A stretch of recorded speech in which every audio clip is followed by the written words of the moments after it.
Good evening, Rope Breakers. Welcome to another episode of React After Raw, live here on Rope Break Wrestling's YouTube channel.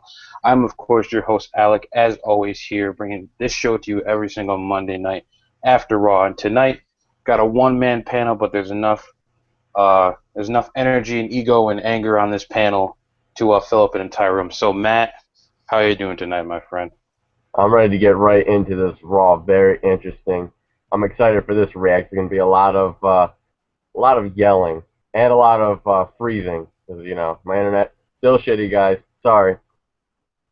Absolutely, yeah. It was a interesting Raw, to say the least. Yeah, we might have some technical difficulties tonight, but we will continue to try to bring the show to you as we go on through the night. But we're going to jump right into it now. We're going to be here with you for about the next hour, like always, talking about Raw, reviewing it, dissecting it, giving our brutally honest opinions. So let's jump right into it. So Raw opens up and John Cena kicks off the show. Uh, not a surprise there. The anonymous Raw general manager tries to make a statement, and John Cena kicks him out. And then, Rollins comes out and tries to cut his promo, and then they announce that at TLC, John Cena will be facing Rollins, and I believe it's a tables match. And if Cena loses, he will no longer be the number one contender for the WWE World Heavyweight Championship, and that will be decided at a later time. And then we have basically a giant clusterfuck come into the ring, and I wrote this down. Ryback takes out Rollins and the Stooges, and then Ryback gets attacked by Kane, and then Eric Rowan attacks Big Show. Big Show attacks Dolph Ziggler. Dolph Ziggler attacks. I don't know what the hell is going on here. There was so many bodies in the ring, and then of course at the end of that, you have Rollins do the Shield power bomb that Reigns used to do in the Shield as a way to close that segment. And I thought that this was an okay segment. Maybe it would set the tone for tonight's Raw, but it really did not do that at all. It really failed to, I guess, keep the energy or really set the pace for the night.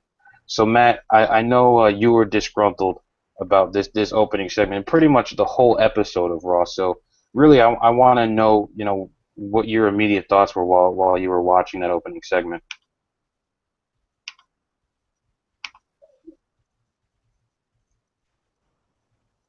Well, of course, I'm about to speak and I run into fucking internet issues. Of course, it never fails. It's going to freeze on me as soon as I'm about to talk. Um, here's my problem with the opening segment. I didn't obviously John Cena coming out, that was to be expected. But here's my big problem. They're doing everything they can to really push the Raw anonymous Raw general manager, and they're trying to build this into a storyline. First and foremost, you play a vignette in the beginning, a promo in the beginning, pretty much recapping what happened last week on Raw, but you exclude the anonymous Raw general manager from it. Period. It wasn't in there at all, which made no sense to me. It completely, it just, it was odd that it was thrown into last week's Raw, and then they don't even include it in the promo recapping last week's Raw. And then to top it all off, the theme for this entire Raw, which starts off with the Raw General Manager, doesn't even include the Raw General Manager at all. I think they read one email, and then John Cena closed it and was like, who gives a shit? So why are you even doing this? If you're not going to include him and you're not going to build him, why are you even having it? It was stupid when they first did it, so I don't even want to see it now. But if you're going to have it on Raw each week, at least build it. That was my big problem. They didn't include it. Cena's promos to me were kind of hokey. It didn't feel real. It was just him reading from a script. Didn't care for him. He made a couple funny jokes. That I gotta say, the AOL joke kind of made me smirk a little bit. That was definitely kind of funny. I thought Seth Rollins killed it. I thought he was a little bit shaky at first, was trying to find his footing, but at the end, I really felt, a lot from him, a lot of emotion from him at the end, is the final parts of this promo. And then, like you said, the big cluster that came out, all these bodies in the ring, really difficult to follow. Obviously, both Team Cena and Team Authority, they're still kind of doing that storyline, which is weird. And then Cena goes through the table. I don't know if the Shield style, the announce team obviously kept alluding to it being the Shield style through the table. So I don't know if that means Roman Reigns is going to be returning soon and feuding with Rollins, or what the deal with that is. Um, but I thought there was a lot going on. I thought there was a lot of missed cues, a lot of things that annoyed me, a lot of little things that probably didn't annoy anybody else. For instance, when the anonymous Raw general manager chimed in and they almost like blew it off like it didn't happen, and they kept continuing the segment. I thought that was very weird. Hmm. And Cole kept trying to say, "Hey, the general," and they just kept going on. Instead of saying, "Cole, shut up, we don't care," they just kept going on like they didn't hear it. I don't know. To me, that was weird. Um, I don't know. The whole opening segment was just really confusing to me. There was a lot of parts to it. I feel like they're really we pretty much know uh, the entire card right now for TLC, and it's not even the second. We're already only in the second week after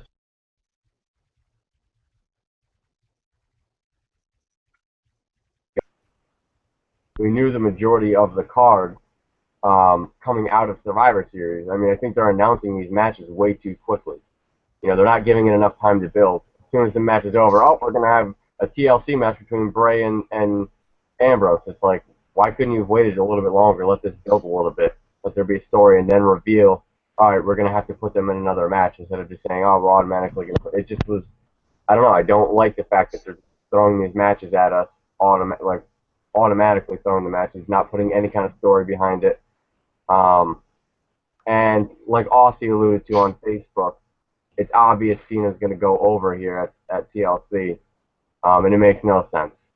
I don't see Seth Rollins winning. It'll probably be a disqualification, and I honestly, you know, I don't even really want to see Randy Orton interfering in this match. I think this match is stupid to begin with. Um, but I don't like the anonymous Raw general manager. But my whole issue with this entire segment was it seemed like they were building the show around this, and then now they're not. They're really have done nothing with it. So that's kind of bothering me. If you're not going to do anything with it, just get rid of it because it's just taking up time. You're wasting time. You're doing it stupid. Did it thing. Nobody cares about that. Nobody wants to hear it. Also, they're trying to play it off like they never revealed who the anonymous Raw general manager was. Like, I'm back. First of all, no, you kind of revealed it was Hornswoggle in that fucking garbage storyline that you had back in 2011, and then you dropped it. Now you're bringing it back and trying to pretend like we're stupid and we didn't know that happened. Right, I absolutely agree. It's just ridiculous. I mean, that it just was weird to me. There's so many moving parts, and they all needed oil. That's pretty much my my final They statement. needed a little more than oil. They needed a full body tune-up. Yeah, But the biggest thing here is WWE kind of put themselves uh, in a tough position with this TLC pay-per-view because there's only 3 weeks between Survivor Series and TLC because TLC is the 14th. So there's not a whole hell of a lot of time to build up this pay-per-view. So they're rushing to throw these matches together, and they don't really have a clear direction on that. As you can see, they're still trying to keep the Cena Authority storyline alive for whatever reason. I don't know why. It should be over with. They should be moving on. And so now there's a short amount of time in order to get this built up because next week is the go home show. So they really screwed themselves here in trying to you know, make this pay-per-view so soon. And I think the reason they did that is so they can have ample time to build towards the Royal Rumble. But I just feel like it wasn't a smart move booking this pay-per-view right after pretty much Survivor Series. I don't know why, they didn't wait till the week of, uh, the 28th at the end of December. They could have done it then. I know they can't do it that Sunday the 21st because they're filming SmackDown so that the superstars can be home with their families for Christmas. So they're filming SmackDown that Sunday the 21st. But still, it's just bad timing to say the least. So we'll see what happens next week. See how they really drive the point home and really if everything comes together or not. Maybe Randy Orton returns. Who knows? But I do agree with what Aussie said and what you're saying that we pretty much know Cena's going to win on Sunday and beat Seth Rollins to keep his number one contendership. And I mean, what is even the point of having the match now? I don't get it. You know, if Randy Orton comes back, sure, make it a triple threat. That's fine.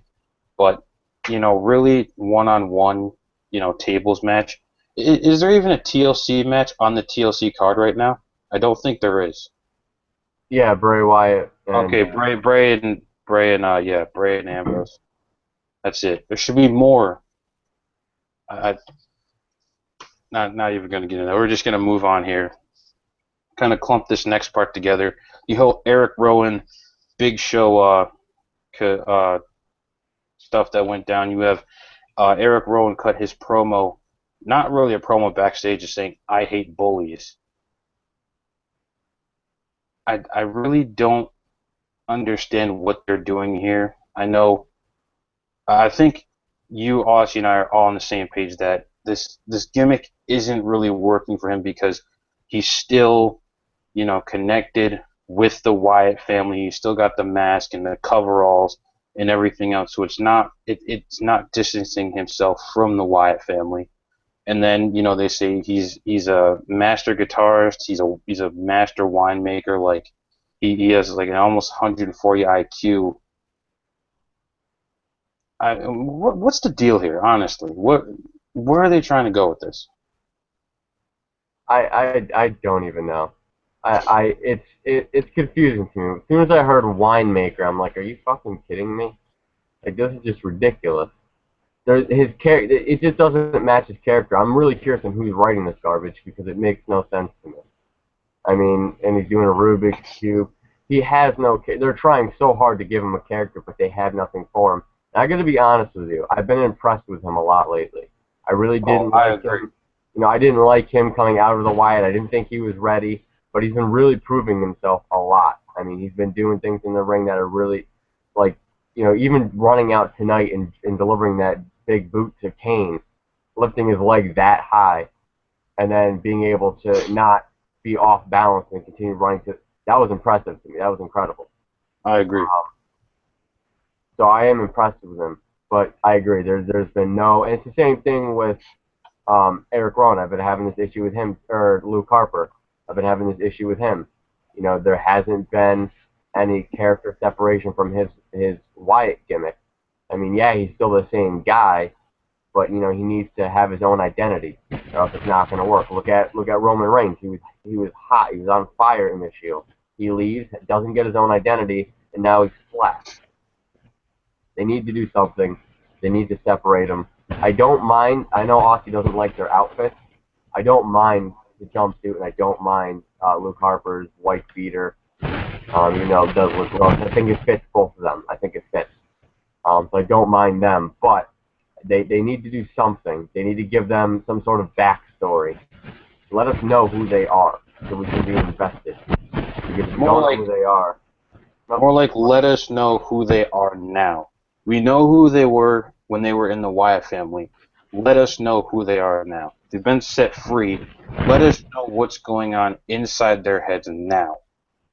That's what we exactly. need. Exactly. Give us a backstory, because we know what they were in the Wyatts, kind of, but the focus and the spotlight was on Bray more so than them, so we don't get a full backstory. Give us a full backstory. Where do they come from? Who are they? Why are they changed? How are they changed? I thought it was kind of weird that they went with Eric Rowan as a babyface because it doesn't really necessarily fit with the whole I fixed them and I'm setting them free. You would think that Bray wouldn't want, Eric Rowan to be set free and then go saving and beating up on his brother. You would think Bray would be pissed off at something like that. So to me, it doesn't make any sense. Doesn't really correlate with that story. I think, I wouldn't have minded seeing them as a tag team, to be quite honest. I think that would have been a better idea for them right now. That way we can get a backstory. Maybe then there can be some dissension between the two. Eric Rowan can then become a babyface, and then Luke Harper can stay a heel. I think that would have been the best way to go about it. I don't mind Luke Harper right now, but Eric Rowan needs some serious work. And I agree with Aussie. I hate his music. It just doesn't fit. And let me say one more thing. I pray and I hope to God that they don't keep calling him. I'll myself if they continue to call him Big Red. I hate it. Stupid. Stop it. He's not Kane. He's not the Big Red Machine. It's just ridiculous. Stop it. It sounds so stupid. Yeah, I absolutely agree with you there. And one point I want to make is that I think the reason he's babyface is because of what Harper did by joining the Authority. Because while they were with Bray, their whole mission was to take down, the injustice and the Authority, and Bray taught them all these morals. And then after they're set free, Harper goes against that very thing that they were taught. And so I believe that's why he's babyface. But the bigger question is, why isn't he feuding with Harper? Why is he feuding with Big Show? Sure, Big Show's going to put him over, give him the nice little push that he deserves, but he should be facing off against Harper. I agree. I think I don't mind him feuding with Big Show, but it's not a pay-per-view match. He needs to have this should be a Monday Night Raw. Um, you know,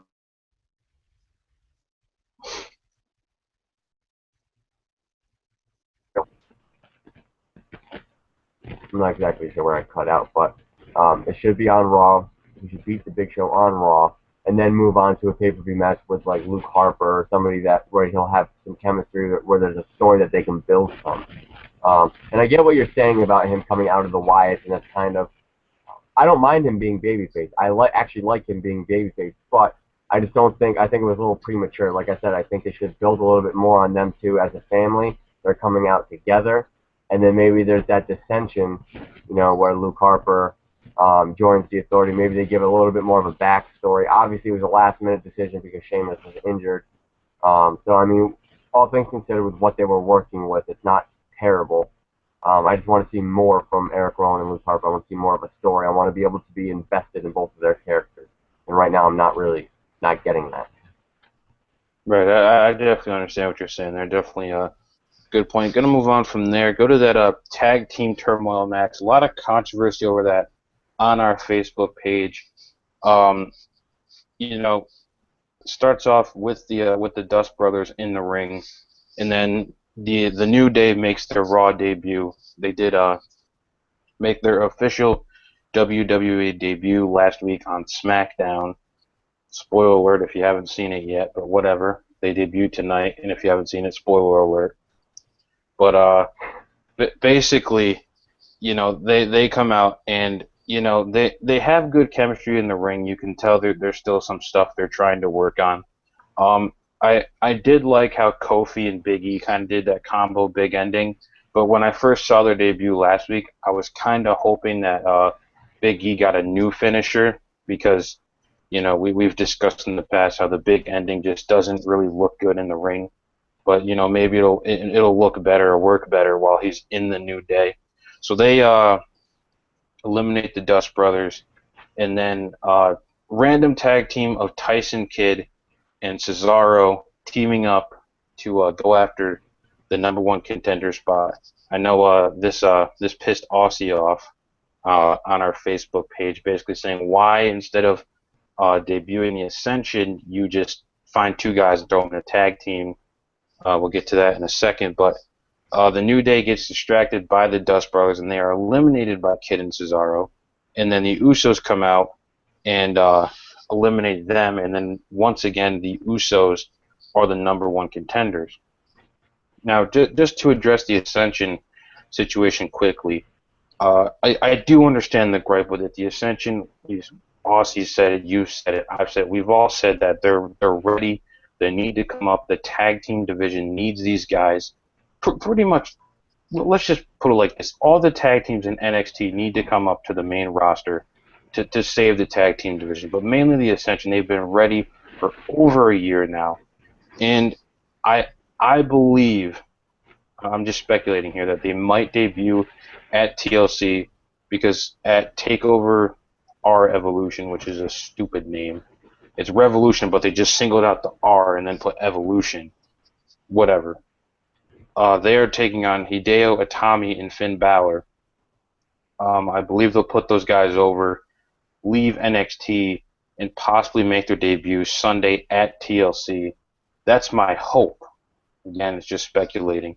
But overall, this wasn't a bad match, and I know the biggest gripe with this was that the New Day didn't win in their debut, but I mean, someone did make a point. How many people do win their debut match? Well, when you have a team like the New Day and they came out to no pop at all, no, the crowd was silent. There were a few cheers, but other than that, the crowd didn't react. I know Tulsa, Oklahoma is not the greatest city to perform in, but still there wasn't that big of a reaction. The fake reaction on SmackDown is better than the reaction they got tonight. So let me pose this question: do you think the New Day is going to work out as a stable?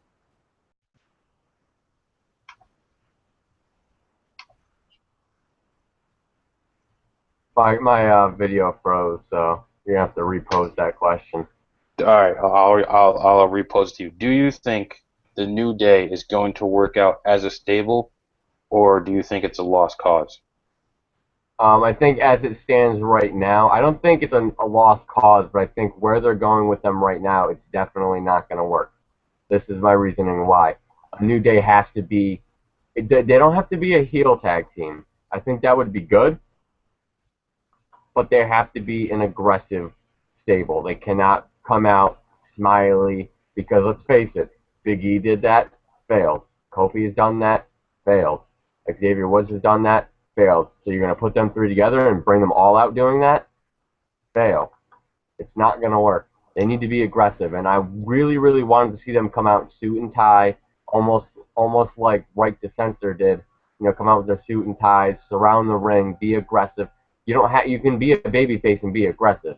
See, I think WWE doesn't understand that. You don't have to be the smiley, I love rainbows and puppies and babies, you know, coming out shaking all the children's hands if you're a babyface, and you don't have to be a heel that's afraid of everybody and constantly runs away and cheats to win.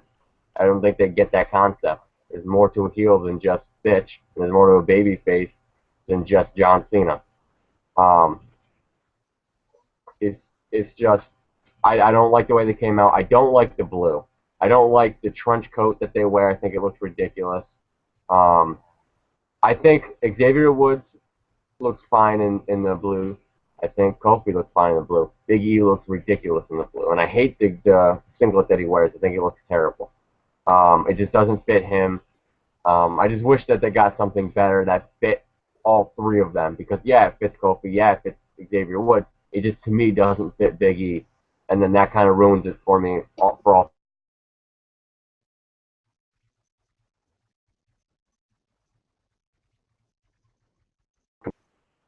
Like I was saying to, Aussie earlier, other than them having chemistry in the ring together, I'm not seeing much out of these guys.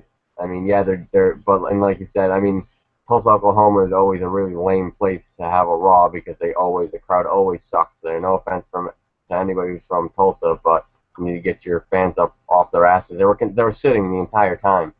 Like you go to a wrestling match, you need to be on your feet or you are revoking your wrestling fan card. I mean, that's ridiculous. You're in the front row and you're sitting on your ass. Oh my God, and you're eating your fried mayonnaise balls. Wow. Yeah, I'm going off on Tulsa, Oklahoma. I definitely do agree that, their look, it doesn't work for them.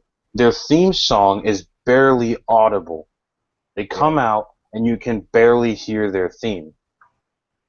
I don't know what the deal with that is. I don't know if WWE's, turning it down or if they're just kind of waiting to give them a new theme, whatever, but you can't hear the fucking theme when they come out. And their Titantron is awful too. It's just the choir. Yeah, because they haven't wrestled any matches yet, so there's no footage to put in there. You can put each individual guy. Oh, yeah, definitely. You could definitely put footage Do from each something, individual not guy just a fucking like choir. and then film Ridiculous. some, backstage segment like they used to do with all the other old Titantrons and show them backstage or, in the ring, testing out their moves or whatever. It's just their entrance doesn't work either. And I hate to complain. I know we receive a lot of heat for it because of our opinions, but it's the truth, people. It just doesn't work. It doesn't work.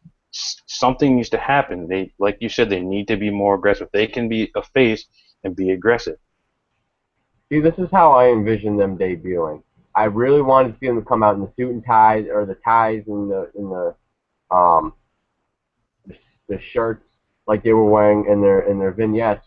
I wanted to see them come out, even like have maybe Biggie comes out with like tank top type dress shirt, like tattered, like kind of like well, I think in Right to Censor he was a good father, but like he came out, he had like it was cut off at the shoulder, but he's still wearing the tie, something like that. Have them come out, rip their ties off, surround the ring, get it, jump in and just attack somebody. Maybe attack Dust Brothers or something like that. Attack a heel. There's not very many tag teams, but do something like that, and then get on the microphone and cut a promo like it's a new day. They need to come out angry. They're pissed off. The whole point of a new day is we're pissed off that we're constantly not getting what we deserve. We've been busting our asses and not getting anywhere. That's what they need to do. Not this. Yeah, the entrance was weird. The pyro was off. It just looks weird. I don't understand it. They're trying to take each individual personality and mesh them together into one stable. It's just weird.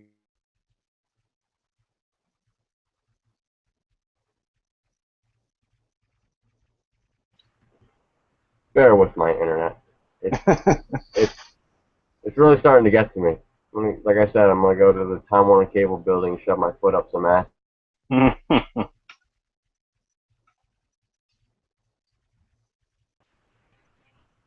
Oh my lord!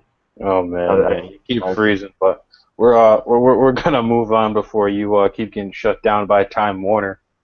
Hacking going all over the place. Interestingly enough, Xbox Live was hacked tonight. PlayStation was hacked last week. It's crazy. Everybody's getting hacked. But uh, you know, quickly just to talk about this Fandango Swagger Rusev Swagger clusterfuck. Um,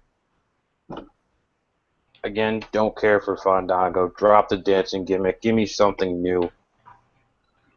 That's all I got to say about that.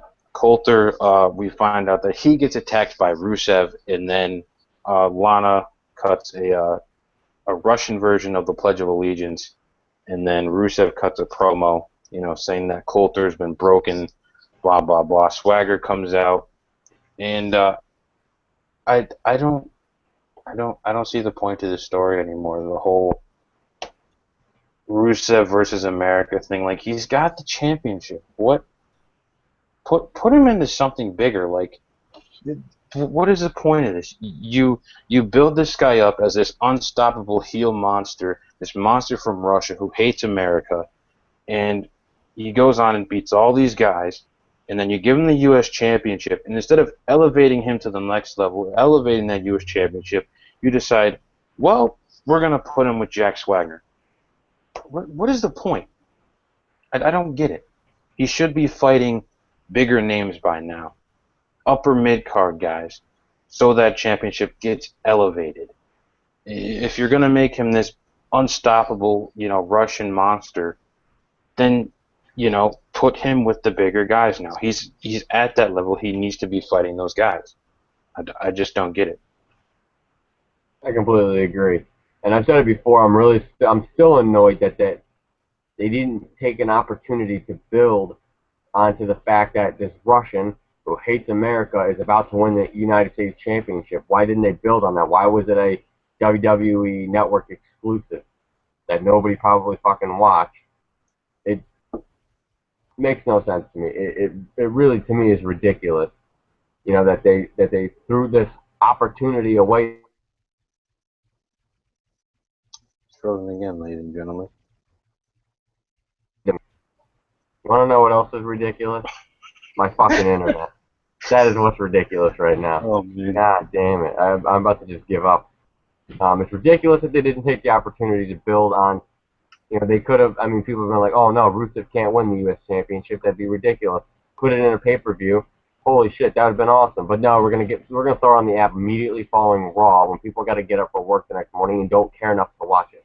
Because we're trying to build this app up, or we're trying to build up the network. Ridiculous. And then you f up Swagger versus Rusev the first time because you didn't build Swagger enough to really make him seem like a formidable opponent. There's no Right. build. He loses to Adam Rose twice before joining the feud with Rusev, and you expect me to believe he's going to win. Then Rusev beats the shit out of him twice. Wow. And now we're going to do it again. And this time you had ample opportunity to build Swagger, but they had built Swagger since from the last time he lost, which he didn't tap out. He got knocked out, which they should have used that because that's like holy shit, he's pretty tough. He didn't even tap out. He just passed out. And they built him since then up till now. Then I probably would be way more invested in this match, but they didn't. Swagger's been off TV forever. He comes back unconvincingly, and now we're going to get this match at TLC, and I could care less. So to me, it's just ridiculous. I absolutely agree with what you're saying. How they should have built him better. Coming off basically passing out, not tapping. They should have built him up from there because it's like, wow, he didn't, tap to the accolade. He passed out. So that goes to show how tough he is. Instead, we get this crap. Austin Brand is watching along with us here, commenting, saying, "Whatever happened to stealing the neighbor's internet? Hack that if you need to." Um, also, he's basically, weighing in here a lot, saying, "To me, Rusev is another Umaga." I don't know. I feel like Umaga. I don't know. I have mixed feelings about that. Rusev should bring back the European Championship. Well, Russia's not really in Europe, but maybe they could figure something out. And then saying using Swagger to waste time until Reigns returns. Obviously, the rumors being that when Roman Reigns returns, his first feud back will be against Rusev. So not sure what we're gonna see there. It'd be very disappointing to see Reigns be the first guy to pin uh, Rusev. I don't know how much that would kill his momentum, but I know it would be disappointing. Luckily enough, when we were talking about the tag team turmoil match, I forgot about Adam Rose and the Bunny. I think it just goes to show how much I don't care about those people, and the people in Tulsa didn't either because the arena was dead when they came out. Yeah, fuck the bunny. I don't get it. They're trying to build this stupid storyline where they're gonna reveal it's either Justin Gabriel or Sami Zayn, and that's how they're gonna get. That's a slap in the face for if it's Sami Zayn, I'm gonna be pissed because that is a slap in his face. This guy has wrestled in more countries than I'm pretty sure Adam Rose could even pronounce, and he's gonna be his call up to Monday Night Raw is in a bunny suit against Adam Rose. Better not be Zayn because that's such a slap in the face. I The I guy's so think what talented. they do is I think they alternate it each time someone's in the suit. So I think one week it might be Justin Gabriel, and then the next week it might be Sami Zayn. I know the past couple weeks it was Justin Gabriel. So I think they alternate between the two here and there, but I don't think uh, they'll debut Sami Zayn that way. If they do, I will be extremely disappointed in this company more than I am now after hearing that CM Punk podcast. But we're not going to get into that here because that's a whole nother whirlwind of controversy and discussion. But if they do that to Sami Zayn, I'll be very disappointed in this company. It'd be a shitty way to debut such a talented and likable guy. So, fingers crossed that that doesn't happen. Uh, Basically, the one comment about that Mizdow versus Fernando match, right at the end when I think it's Jimmy Uso. I don't know. I know. I'll just say John. I know it's John who is married to Naomi. Comes out and knocks Miz the hell out.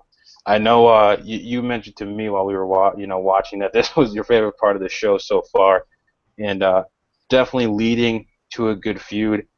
I don't think that Mizdow will drop the belts, but I am interested to see this feud. The Usos are basically the most talented tag team on the roster right now.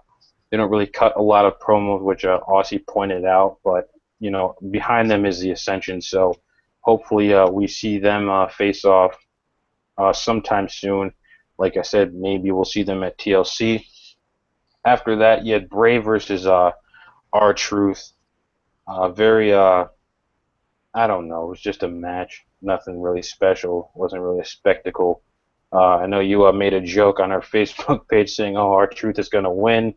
Definitely got a kick out of that. Some of the rule breakers commenting back with some funny memes. One of them was it was Bray kind of laying in the ring with R-Truth saying, "Oh, R-Truth, you thought you were going to win, weren't you?" or something like that. Definitely love the rope breakers for always hitting us up with those memes. And then Bray cuts a promo on Dean Ambrose, mentions Jacob's Ladder. If you haven't read the story of Jacob's Ladder, you can go do that online. I'm not really going to explain it here, but cuts a promo on that, saying, we could be together, Dean. Basically what he's been saying for the past few weeks. And then, Dean comes out to attack and pulls him out of the ring, goes after him. Of course, security always has to break it up. I don't know why they don't just let these guys beat the hell out of each other every now and then. But then Dean jumps in the ring and destroys the rocking chair. I thought that was a great touch to this feud. And I mentioned it to you. I feel like the build on this feud has been lackluster. This feud could be gold. It could pretty much outshine anything on the roster. And like you mentioned, they've just been really lazy about it. And you know, Sunday at when TLC happens, not this Sunday, but the 14th. They really need to steal the show and make this feud worthwhile. So my question to you is, how is this feud going to play out over the Go Home show and TLC? I don't know. They have a lot. They still have a lot to build on, and very little time to do it. Um, like you were just saying, the promo he cut. I loved the promo. That was one of his best promos, in my opinion, to date, and his best one since coming back off of his small hiatus. Really was enjoyable. It had a meaning to it. Um, and I loved, like you said, I loved the rocking chair being involved. That was a beautiful touch. Really added a little nuances to this storyline, and really showed a different side of Bray that we haven't seen before.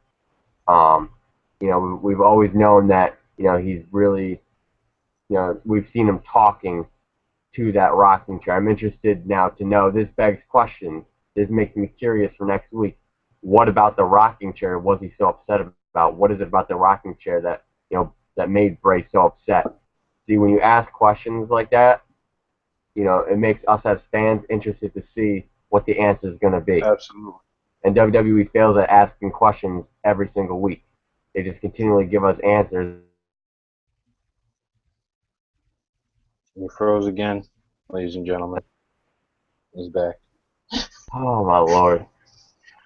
Oh I'm gonna go man, through the damn you show keep without freezing, punching but it. I do agree with you there. Definitely, it's going to be interesting to see what that rocking chair represents. Whether it is a gift from Sister Abigail, where she hasn't really been mentioned in a while, or something else. It's going to be interesting to see what happens with that. Austin Brad's continuing to weigh in here over on YouTube, saying, "Oh, about Rusev creating an Asia Championship." Yeah, man.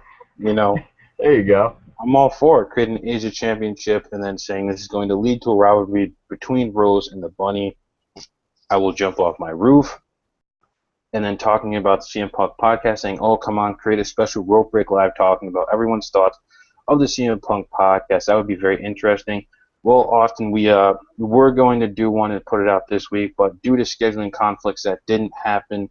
So, if we can get everyone's schedules to match up, we might make that happen for you guys. I'm hoping it happens because I'm sure all of us have a lot to say about it.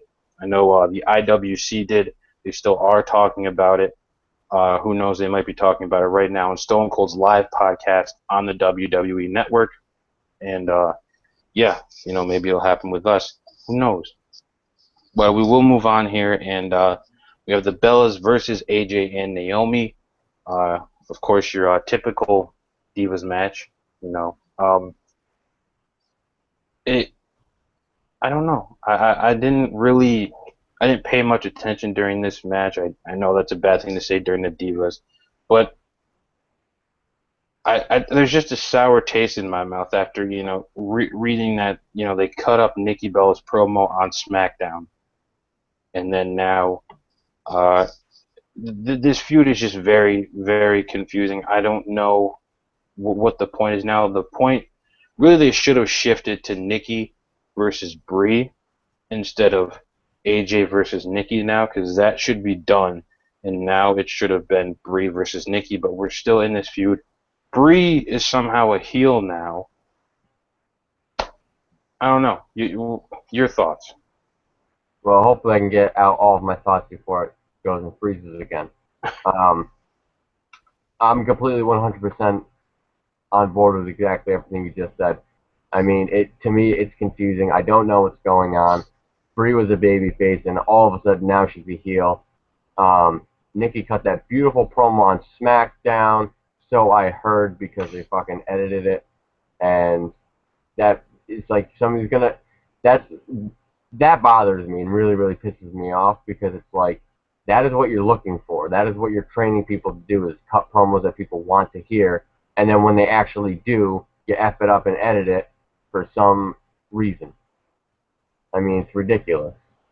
You know, it's might as well call it a day and wrap things up because if you're not willing to allow these people to express themselves and entertain the fans, then what the fuck are you even doing? Why are you still a company?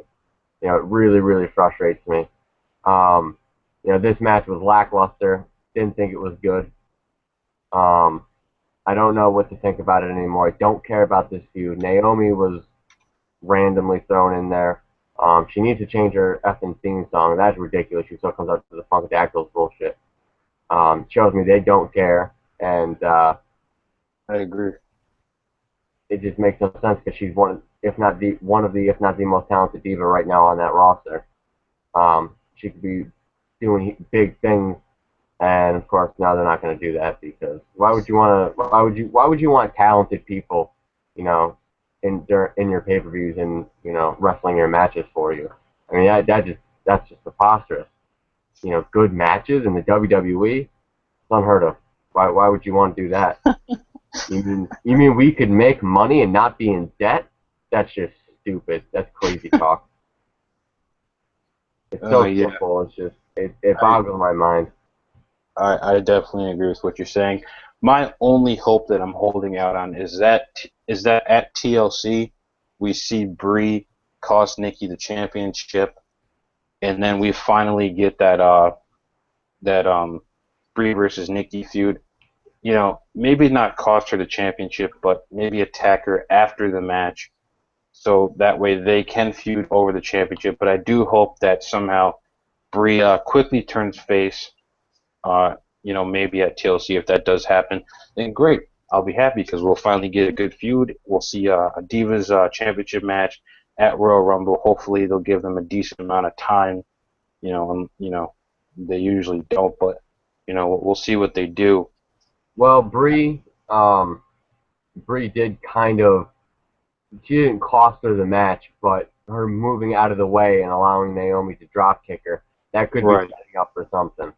I said it before. I mean, the only thing I could see happening, like you were just saying, is for Brie to turn face.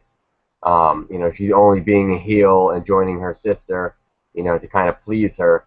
Although there was no, there should have been a backstage segment kind of showing that transition, Hmm. where she was saying, okay, you know what, or something like that, instead of just randomly it just switching from babyface to heel without any reasoning, nothing to tell us that that was going to happen. I just thought it was again lazy by creative. Oh, absolutely. Just lazy booking by creative, lack of direction. It's just it always happens with WWE around this time. They just really drop the ball because they know they have a big, WrestleMania is right around the corner, so they try to be on point with that. So they kind of drop the ball towards the end of the year, which really they shouldn't do. If you want to keep your programs consistent and get more eyes on your product, write good stuff. It's as simple as that. Keep your viewers interested, and if there's a first-time casual viewer watching, or just somebody who's never seen wrestling before and they're trying to get into it, you know, stuff like this isn't going to get them interested in the product. After that, there was the quick backstage segment with uh, Saint Mick or Mick Foley as Santa. Mick Foley makes a great Santa with his beautiful daughter Noelle as the elf. If you haven't seen it yet, Mick Foley did put out a documentary called I Am Santa Claus. I watched it over the weekend. It is a great, great documentary. It documents the lives of basically five different people who play Santa. Really great story. Shows how what it's like to be Santa, what it takes to be Santa Claus, the struggles that these people have gone through, and then it also shows Mick's transformation into Santa and his first time basically being in a Santa chair at one of the local places that he goes to every year. So it's definitely an interesting documentary. If you have Netflix, it's on Netflix. Go check it out. If not, I'm sure you can find it online. It's definitely worth the watch. After that, we have the one and only, the God, Paul Heyman, cuts a great promo as always. Nothing bad to say about Heyman ever. Uh, I like the points that he made in this promo, and I think it's really to a lot of people who hate on Brock Lesnar for not showing up every single week or not wrestling at every single pay-per-view, saying, Christmas comes around once a year. If you had Christmas 365 days a year, it wouldn't be the same. It wouldn't be as good. It wouldn't be as special. Same thing if you had WrestleMania every single day of the year, it wouldn't be as special. It only happens once, and that's what makes it so special. And that's the way Brock Lesnar is. He only shows up from time to time, and you anticipate that. And when he does show up, it makes it special. It makes it worth it. It makes people want to watch what is going on. And so there are still people who do hate on Brock Lesnar for not showing up every week or not showing up to the pay-per-views and defending the title. Well, who wants to do that every month? I mean, you have this big coveted title, and I do agree with the decision to not have Brock at every single pay-per-view because it does make it more special, just like in UFC. The champions don't fight at every pay-per-view. Different champions fight at different pay-per-views. Obviously, WWE doesn't do that, but still, the point is you have, your big championship, your grand championship. It doesn't always have to be defended, which makes it special when it comes back because we want to see the title back on TV. We want to see Brock back on TV. So when he does come back, those of us who are watching, be more inclined to continue to watch. Those who have stopped watching when Brock comes back, they will start watching again. So, Matt, I want to get your thoughts on Paul Heyman's promo. Well, as you already know, the guy can do no wrong. I'm so happy to see Heyman back. Let me tell you something. If Heyman were a telemarketer and he called my house, I would be fucking broke. If Paul Heyman were Jehovah's Witness and knocked on my door, I would let his ass in and I would listen all day about how I could find Jesus. The man could sell. The man could sell glasses to a blind man. I can just picture now. He knocks on your door. It says, "My name is Paul Heyman, and have you heard the news?" I'll be like, why? No, I haven't. Please come in and tell me. Who is this Jesus that you speak of? Oh man. Even though he's Jewish, and we're turning this into a religious show. Let's get away from that. Oh man. Oh man. Could you imagine first time viewers tuning in to react, and we're just talking about Jesus? They're like, wait a minute, I thought this was about wrestling. This is a wrestling show. What is going on here? Oh man, but that promo was awesome. Loved every second of it. I mean, he turned something that was unbearable into something that I'm actually not. That's more bearable. Something I'm more interested in watching now. I was like, I don't want to see Lesnar Cena. With one promo, he turned shit into gold. You turned the coal into a diamond. There you go. There's a better analogy right there. It was just, the way he worded it. It's a spectacle. You don't get WrestleMania every year because it defeats the purpose. Absolutely. I thought that was perfect. But I do want to say, though, John Cena's joke about the anonymous Raw GM and Brock Lesnar all coming on once a year. The Raw general manager was also on last week, too, so that makes twice a year. So your joke kind of doesn't work. And Brock Lesnar's been on multiple times this year, so kind of doesn't work. Good try. It was kind of funny, but then when you realize that it doesn't make any sense, kind of loses its humor. That's a different story. Um, but Heyman, yeah, really took that and really sold. It's crazy what takes the WWE months and months and months to do. Heyman did within 2 minutes. I agree 100%.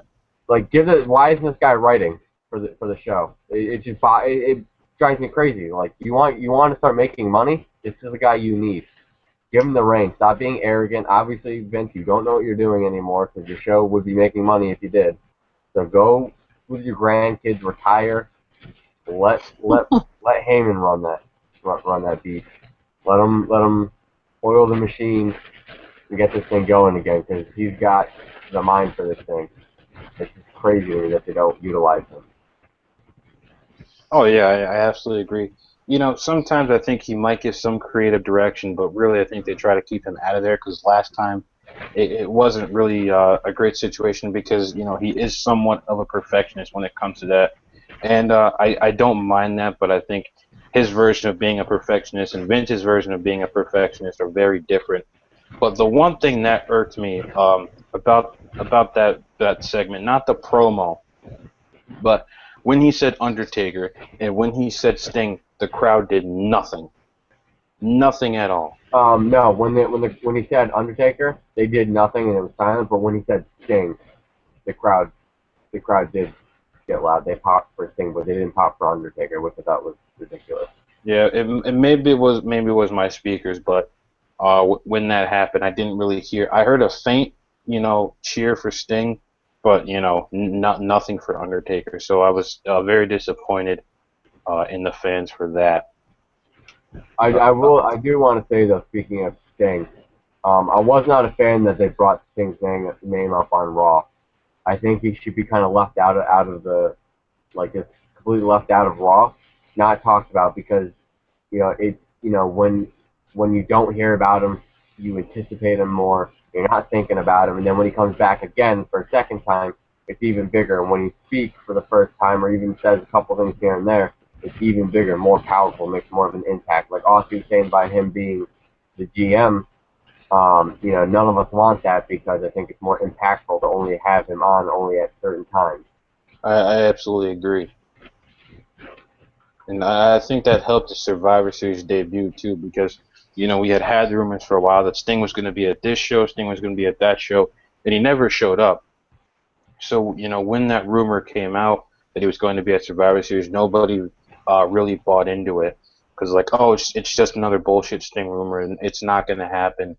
And then when he finally did show up, it really created a firestorm, across the IWC that wow, Sting finally debuted for WWE. So yeah, Sting is something special, and he just shouldn't really be mentioned all that often. Just keep him for the special moments like the road to WrestleMania.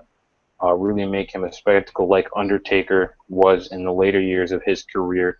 Make him something that you have to tune in and watch and really be invested in the product to see. Austin Brand's weighing in still.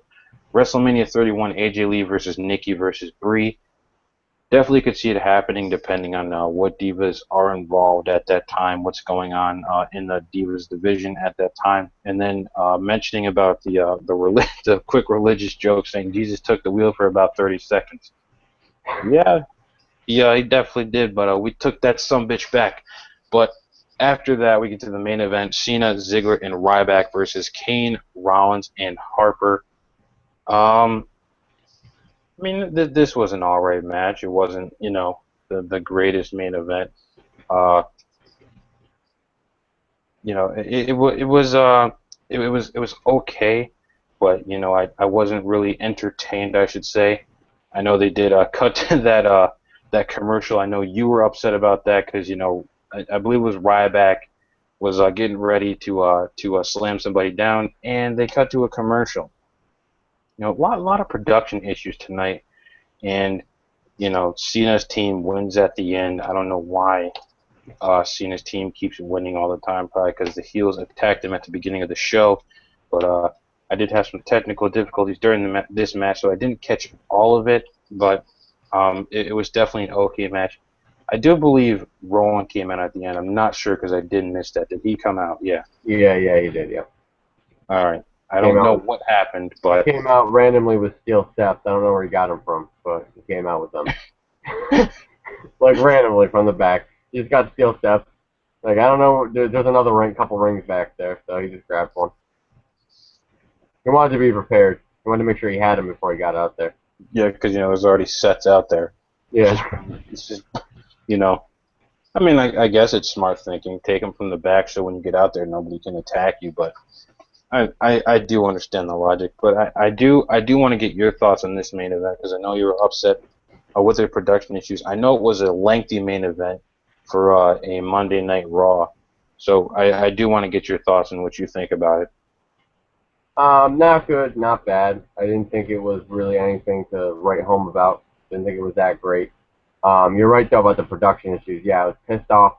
Ryback had Luke Harper up in the air going for a suplex, and here's my issue with it. Not that he's going for the suplex and they cut out at that point, but the fact that the commentators were building the suplex and how strong Ryback was, and in the middle of them building, oh my God, look how long he's holding him. That they should have waited because they were talking about how long he's holding him because they wanted to show you how strong he was. And as they're saying that, it goes black. It didn't just cut straight to commercial. It goes black, and I'm like, what the hell happened? Then goes the commercial, and I'm just like, shitty production. Another thing that happened, I don't know if you caught on to or if anybody else noticed, but when Bray was cutting his promo, and he's pacing back and forth going, tables, ladders, and chairs, tables, ladders, and chairs. That is, I promise you, that was probably the point when Dean Ambrose should have come out, and they were probably banking on him coming out as he's repeating that over and over and over. But they missed the cue because normally when a wrestler repeats things over and over and over, they're giving you time to hit the music and have the other guy come out and interrupt during the promo. But Bray Right. had to stop. There was that awkward pause, and then he was trying to continue his promo, even though there probably wasn't any promo left because he's waiting for Dean to come out. Then Dean comes out. So a lot of little things like that really irked me. And just, they should have these things down. This Raw made me feel like they really. It felt like it was a last minute. Everything in this show was last minute. Is what it felt like. The main event was no different. It was kind of, I can say one positive thing about it. At least there was continuity. At least it kind of matched the beginning of the show, even though both weren't that great. And again, nothing with the anonymous Raw GM. You're building this GM as something that's supposed to be important. You played off in the beginning. I'm somebody that you know, but you don't know. Okay, cool. We're supposed to figure out who you are. People were saying it all throughout Raw. They should have had the Raw general manager because we didn't have a manager tonight. So we should have had the anonymous Raw general manager chiming in every once in a while, just being a complete asshole or whatever they're trying to do with him.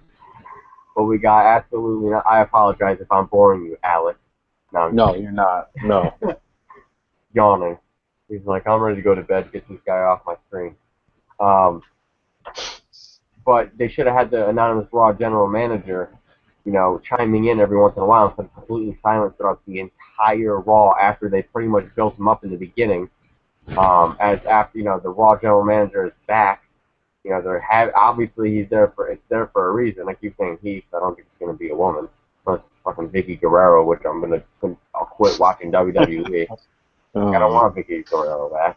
Oh man. It's not that she was a bad GM. It's just that it's very lackluster. Like I don't want to see Vicky back. It'd be a terrible reveal. But they did nothing. There was no GM during the main event. It was just weird. It was a cluster like the beginning. You had Big Show running in, then Eric Rowan with the steel steps from out of nowhere. I don't know where he got them from. They have a room full of steel steps apparently, and it's just one room is just all steel steps. Actually, they're plastic steps sprayed to look like steel, or aluminum. But it was just weird. Team Cena win. One thing I got to mention about this main event though that I didn't like is the fact that Dolph Ziggler, who single-handedly won, and they're building him verbally. They're building him up verbally. They're constantly giving him kudos. John Cena's giving him kudos. He single-handedly won this match. They're constantly building him up. Everybody's saying, even Seth Rollins said it, the heel, Dolph Ziggler won this match for you. Really building this guy up, but then when he gets into his match with Cena and Ryback, he looks like the weak link. You know, he's the guy who kind of breaks it up. Cena's looking good, Ryback's looking good. They tag in Ziggler, and Ziggler gets his ass kicked. It's like it makes him look like the weak link, and that's not fair. It's like you're building him up verbally, but then you kind of fall short when he gets in the ring. That doesn't work. That was my huge issue with this match, that they really made Ziggler look weak in the ring. They should have really, because they're trying to protect Ryback and Cena, and quite frankly, I could give two shits about either one of them. I definitely agree. You know, Ziggler is, in my opinion, more important than both of those guys. I don't dislike Cena, and I don't dislike Ryback, because I don't think either one is that great. Especially Ryback. You know, I like the guy. He seems like a cool dude. But other than that, I mean, I haven't seen much improvement from him. I mean, he's been the same, really, in my opinion, since, I mean, he's a little less stiff, but I need to see more out of him as far as the character goes. I know he's got it in him, but I don't know. I'm kind of just annoyed with Ryback. Is it because he's dumb as fuck? Because he's dumb as fuck. Oh my god, that kills me every time. Oh man, I'm dumb as fuck. I had to do it. I had to do it. But yeah, you definitely make a good point. You know, saying that Ziggler was kind of the cleanup man, and then he got his ass kicked. You know, like you said, they were verbally building him as this guy who, you know, saved WWE and saved Team Cena at Survivor Series, and now he's just getting, you know, he's a mop. And I do agree that Ziggler, you know, should have been the one to get in there, kick some ass, maybe pick up the win, and continue on this build. I don't know what WWE's issue with Ziggler is. I really don't. You know, the guy busts his ass day and night more than most people in the company, and you know they continue to bog him down, you know, for whatever reason. So hopefully we do see some turnaround from that. Maybe we hopefully do see a better build with Ziggler going into the Royal Rumble. Who knows? Maybe he wins it. I'm just kidding. It's probably going to be Roman Reigns. That's been the rumored plan for months. But yeah, Reigns might win the Rumble, go on to Mania, face Lesnar, pick up the title. Voila. There's the next, you know, 4 months of TV for you. Jesus. The more I talk about that plan, the more disappointed I am. Because Reigns has been gone since September. He has no build. So you're going to have this guy come back and probably pin Rusev, which, you know, obviously makes sense if he's going to face Lesnar. He's going to go to the Rumble, and he's probably going to eliminate like 25 fucking people. You know, hold the record for the next 50 years. I don't even know if the company will be around in 50 years, but he'll still hold the record. He'll break his record from last year, probably. And then he'll win. And then I don't know what he's going to do at the pay-per-view formerly known as Elimination Chamber. I'm not saying the name of it because I hate the name so much. So I'm just going to refer to it as the pay-per-view formerly known as the Elimination Chamber. I don't know what's going to happen there. Lesnar's definitely not going to be there, but I don't know who he's going to face then. I really don't. Maybe the last person he eliminated in the Rumble, maybe it'll be Rollins. Who the hell knows? And then he'll go on to Mania and face Lesnar and become our next champion, become our next face, and be the guy who's going to lead the company into the future. We shall see. But now it is time for everybody's favorite part of the show as we're wrapping up here, getting ready to close shop for the final thoughts and letter grades for Monday Night Raw. So, Matt, the table and the floor, everything, it's all yours. The ball, whatever. Take it. I will take it. I want to comment, though, on what you said about whether or not the WWE is going to be around in 50 years. I do have a theory on that. I think what's going to happen is they're just going to continually make budget cuts until there's no longer anybody left in the WWE except for Vince McMahon. And it's just going to become the WWE one-man show with Vince McMahon, and he'll just come out wearing different wigs and he'll wrestle himself. He's senile. He'll play commentary. He'll do a maneuver. He'll run to the commentary table. Son of a bitch, did you just see that suplex? And then he'll get back in the ring and try to pin himself. It'll be great. It'll be a one-man show with Vince McMahon. That's what's going to happen 50 years down the road that we can look forward to. But with that being said, we'll move on to the letter grade. Honestly, you know, sometimes I love the WWE and sometimes I hate the WWE, and this is the Monday Night Raw that makes me hate the WWE. Um, from start to finish, I was completely disappointed. Paul Heyman segment, top notch. I love the Mick Foley segment. Obviously, Mick is always cool. And then, obviously, a surprise appearance from his daughter Noelle, always a plus in my book. Um, in the great state of Tulsa, Oklahoma. Come on, I'm talking about Mick. I had to do the cheap pop thing. Um, but yeah, definitely really cool to see Noelle Foley. Um, and other than that, those Praying are to be like, a wrestler now, by the way. oh god, don't even get me started. Woo! Um, can't wait for that to happen. Son of isn't she dating Frank the Clown? Frank the I don't WWE know. Clown? I thought I heard somebody say that. I don't know. I don't know. That they met at like a convention. Anyway, but other than Paul Heyman and seeing Mick Foley, those really the two segments that only two segments that made it worth watching. And then obviously the Jimmy Uso segment where he slaps the Miz. And the reason I like that segment is because, and I even yelled it at my TV. I was like, that was raw. That felt real. That felt like there was actually emotion behind it. That was Jimmy being real. That's and I was able to connect with it. If they could do more like that on a daily basis from start to finish, I would have no problem watching Raw every week. I'd watch it over everything else. But I struggle with that because they don't do that. So 3 segments out of an entire Raw really doesn't make it worthwhile. Definitely would not recommend it to a friend. Um, was not happy with this week's episode. Really lackluster. Even worse than last week's, which I didn't think was good. I don't remember the grade. I think I gave it a D last week. I Um, think you did give it a D. and I kind of want to switch that because I feel weird giving that a D and then giving. I would give this episode a D as well, but it's not the same as last week. I'm gonna give it a D plus. And I'm promoting last week's grade. D plus. I'm promoting it to a C plus. Last week I'm Um, promoting to C plus. This week is a D plus. Only reason it's all a D right. plus is because of Heyman, Mick, and Jimmy. Other than that, absolute garbage Raw. Wouldn't, like I said, would not recommend to a friend. Your turn to give your letter Kate But, your letter but grade review. let me pose a question here to you. If you're introducing a person to wrestling the first time, do you show them this Raw, or because we just had Thanksgiving, the debut of the Gobbledygooker? Holy shit! Oh my god. Which one Um, do you choose? this week's Raw. I don't think I could. And I would Oh, feel so terrible, and I would be like, listen, this is not what wrestling is supposed to be. I promise. It's it's supposed to be way better than this. And then I would immediately start showing them volumes 1, 2, and 3 of the Attitude Era DVD set, and then really school them on what wrestling is supposed to be.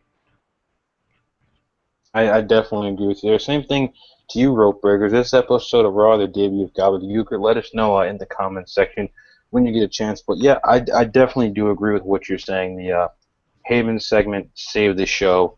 Uh, John slapping Miz in the face saved the show. Mick saved the show, really. But other than that, Oh, WWE, and Bray Wyatt too. I forgot about Bray, that yeah, segment. yeah, I can definitely agree with Bray and Dean. But other than that, WWE did not put a lot of effort into the show creatively, writing wise, production wise. It was a very lazy and lackluster show. Whatever reason that may be, I really don't care. There's no excuse for it. You're coming into the final weeks of the year, and Brock Lesnar is returning next week on Monday Night Raw, which will also be the Slammy Awards, which will also segue into my next point in a minute. But um, it really needs to change. You have to build up. You have to go home and sell TLC next week on Raw, and then after that, that following Monday, you have to start building for the Royal Rumble, and you have to have good writing. So whether they just decide to put all get it all out now, get all the shitty writing out now, so they can give us good quality television for the next 4.5 months. Then great. But if the effort like this continues, I'll be very disappointed. But overall, I will give this Raw a C minus. I think I gave last week a C minus. So I'm just gonna stick with a C minus here. And now it's time to do the shameless plugs here, as we always do on every single one of our shows. But we have to. We have to let you guys know what's going on.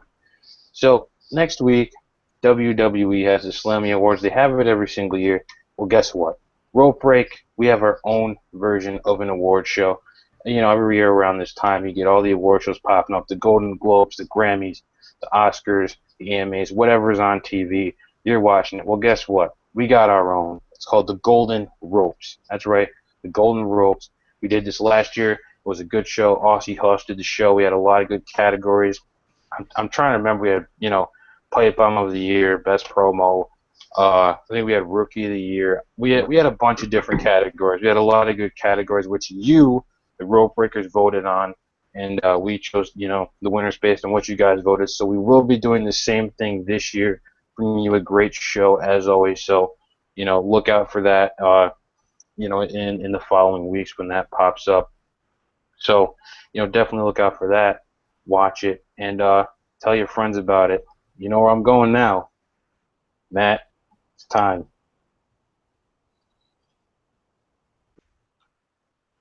I know where you're going. You know where I'm going? I'm going to fucking freeze. That's where I'm going. No, I know where I'm going. And if you're new to this show, Froze again. He's trying to deliver a PSA. And he froze again. my internet really doesn't want me to get this out. I can tell. It was fine. It wasn't freezing for the past like 25 minutes. And then I start talking, and it's like, no, fuck you. If you're new to this show, if you're new to Rope Break, you don't know where I'm going. If you've been here before, then sit back, buckle up, because you know exactly where I'm headed. I'm here to talk to you directly and personally, because if you're a fan of this, uh, if you're a fan of this show, if you're a fan of Rope Break Wrestling, and you're not telling your friends about us, not only are you a terrible rope breaker, but you're being completely neglectful to them, and it's not fair. It really isn't fair. It hurts my feelings, to know that there are poor individuals out there that have not been privileged to know about rope break. It's just not fair. It's simple, guys. Bring them on over. Tell them to click like on our Facebook page, follow us on Twitter, subscribe to our YouTube channel, and you know what? Even go as far as go to ropebreakwrestling.com, hit bookmark. That way you don't got to search through all the crappy rumors and news and rumors from every other site. And I know what you're thinking. I know exactly what you're thinking. Come on. You're being extremely biased about this. You're a founder of Rope Break Wrestling. Of course you're going to talk up your site. And it's true. I believe in this brand. It's for the fans, by the fans. Rope Break Wrestling is a lifestyle. And if you're not living the Rope Break lifestyle, then the truth of the matter is you're not really living. And that is not me being biased. That is just a fact of life. And as I always say, in the words of Tyson Kidd, especially because he pinned A New Day tonight, hashtag fact. Definitely, the PSA we get every single week here. Tell everybody about Rope Break. Your friends, your mom, your dad, your aunts, your uncles, your cousins, your third cousin twice removed. Doesn't matter. Tell everybody about Rope Break. One Rope Breaker, Calvin Bolt, did tell his friends about Rope Break tonight on his page. Calvin, thank you for doing that, buddy. We appreciate it. Got us a couple more likes. We're moving up in the world, but Rope Break, as Matt said, is a lifestyle. It's what we do. We're here for you guys. We are for the fans, by the fans. This is what we do. We're here to cater to you, give you the biggest news and rumors, not the little itty-bitty ones that don't matter. This is what we do, guys. We're here for you. That's it. We're here to service you, give you all the information you need, the best podcasts and shows that you can find on the internet.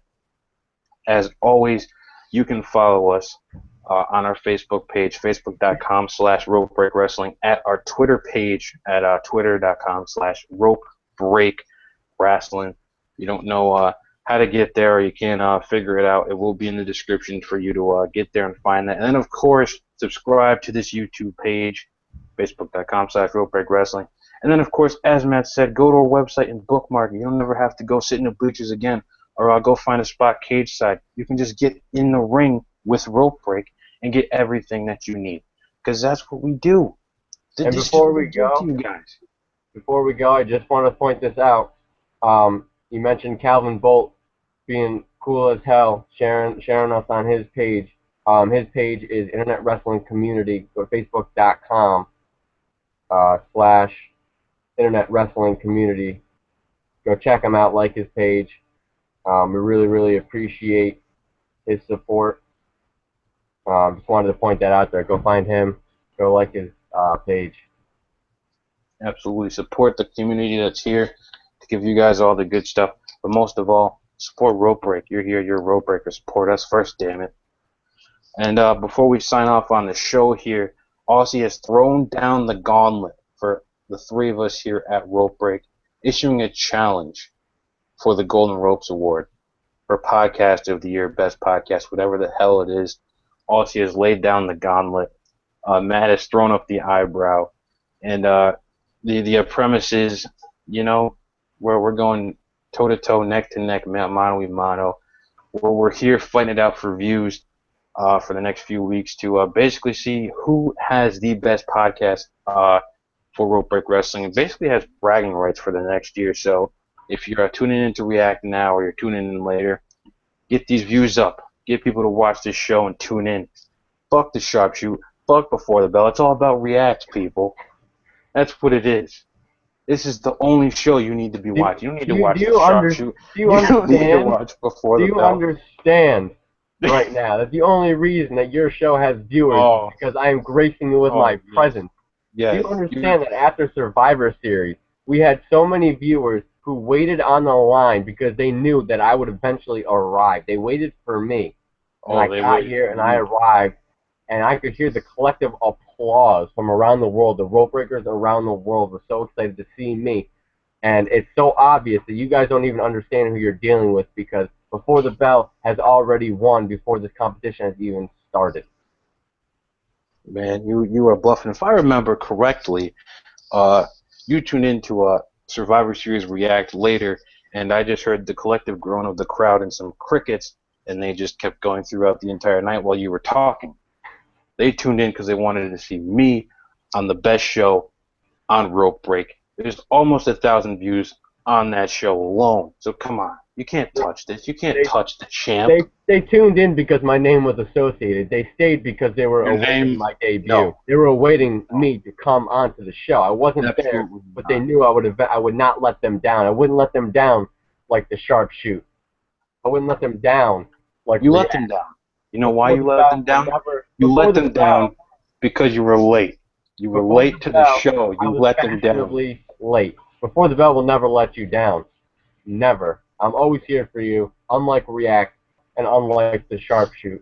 Don't listen to these two jabronis. They don't know what they're talking about. Like I said, the champ is right here. I already won before this competition has even started. He thinks he won. He hasn't won. He's never going to win. It doesn't work that way. This is the best show. Do you know why I've won? This is the best show. Because I believe. See, that's why you're going to lose, because you believe. You're going off of Bo Dallas's ideologies.